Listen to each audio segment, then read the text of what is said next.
Okay, let's have a look at this sentence. I am agree with what you said. First thing, is it right or not right? It's not right. Why though? Why is it not right? Have a quick look and think about why. This is very basic grammar. The problem is with the word am. We've got I plus the verb to be, am plus verb 1. Is that correct? No, it isn't correct.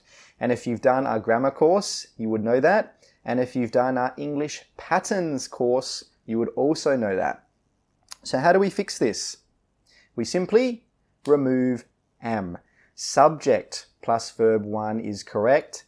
Subject plus verb to be plus verb 1 is not correct.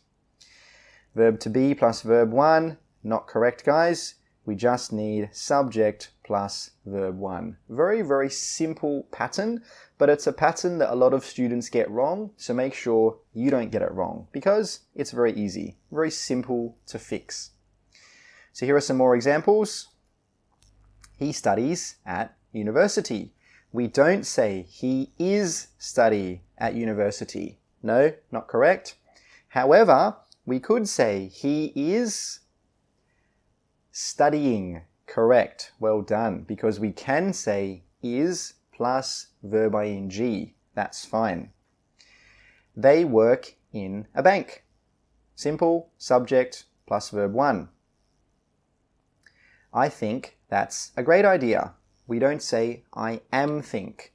Or a lot of students like to say I'm think. I'm think. But again, this is wrong because I'm is I am. So remember, subject plus verb 1. Now it's your turn once again.